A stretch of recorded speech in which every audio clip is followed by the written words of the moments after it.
कोटी ओडियाଙ୍କ प्राण विश्व नियंता जगन्नाथଙ୍କ सह सांघातिक खेल। ममताଙ୍କ पाखरे बिक्री होईगला ओडिया अस्मितार मृत्युमंत्र प्रतीक। दीघारे जगन्नाथ धाम ब्रह्म विभ्राट षड़यंत्रर गंध को आहुरी मजबूत करुची। नवीन समय गोलमाल चुप बसी ढांकी देबे कि मोहन सरकार? ओडिया अस्मिता सरकार कहीं सार्वजनीन करूना ब्रह्म विभ्राट रिपोर्ट।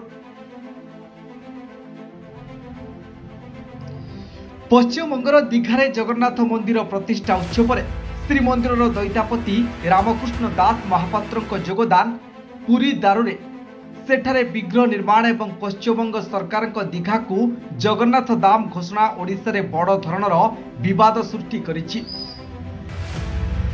राज्य सरकार एहार तदंत निर्देश देइछन्ति। दैता रामकृष्ण बिजू जनता दलर नेता होई जगन्नाथ संस्कृति विरोधी कार्य करिसेंती बोली चारियाडू समालोचनार स्वर उठिछि। एसबु विभ्राट मूलरे अछि 2015 नव कलेबर बेलर ब्रह्म विभ्राट रिपोर्ट को एबे मोहन सरकार सार्वजनीन करिबे कि? दारू और जगन्नाथ को नहीं कुश्चित खेल आरंभ होइतिला 2014 मोदी हवा सत्ते ओडिशा रे उभय विधानसभा और लोकसभा निर्वाचन में बिजू जनता दल को बंपर सफलता मिलिथिला। एही कारणरो बिजू जनता दल एवं शासक दलर समर्थक साजिथिबा सेवायत माने जगन्नाथ को नहीं खेल आरंभ करथिले। दारू चयन रे विराट दुर्नीति होइतिला। पैसा नहीं दारू चिन्हट करा जाइथिला। दारू चिन्हट पाई बनजाग यात्रार राजनीतिकरण करि दैथिला बिजू जनता दल। मंत्री मानकु दैतापति मानक सह विष्णुक जोग मुद्रा परी देखिबाकु मिलिथिला। अहंकारर बड़ पर्व एवं जगन्नाथंकर अपमान धारा ई बनजाग यात्रार ही आरंभ होइतिला।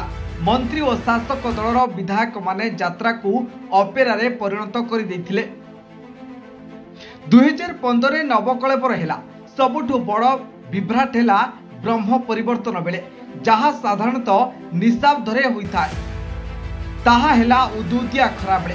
सेतेबेले सेवायत मानक भितरे मारपिट मध्य हेला। कुहागला रक्त छिटा भितरे होइची ब्रह्म परिवर्तन। यह केवल ओडिशा कहीं कोटी कोटी जगन्नाथ प्रेमी को व्यथित करिथिला। शताब्दीर प्रथम नवकलेबर एते अव्यवस्था और विवाद भितर को ठेली होइजिबो ताहा केही भी कल्पना करि नथिले। मुख्यमंत्री नवीन पट्टनायक ब्रह्म विभ्राट बाबदरे अहेतुक नीरवता सेतेबेले देखाइथिले जहाकु कांग्रेस एवं भाजपा कटु समालोचना करिथिले। सेतेबेले विरोधी दल नेता नरसिंह मिश्र यार विचार विभागीय तदंत दाबी करिथिले किंतु प्रति कथारे तत्कालीन मुख्यमंत्री नवीन पट्टनायक विचार विभागीय तदंत आदेश देउथिले। हेले हे ब्रह्म विभ्राट बाबदरे काहींकि एभली तदंत निर्देश देले नहीं ताहा मध्य रहस्यजनक।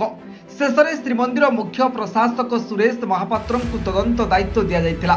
से मध्य तांको रिपोर्ट देइथिले किंतु रिपोर्टटी केउंठी श्री जगन्नाथ मंदिर प्रशासन जड़े महाराणा एवं अन्य 10 जन दैता सेवायत को नोटिस जारी करथिले किंतु हेला कोन कहा विरुद्ध रे कार्यानुष्ठान हेला कि? तत्कालीन मुख्यमंत्री नवीन पट्टनायक दिल्ली रे घोषणा करथिले जे ब्रह्म विभ्राट रे जड़ित काहारी को छड़ा जीव नहीं।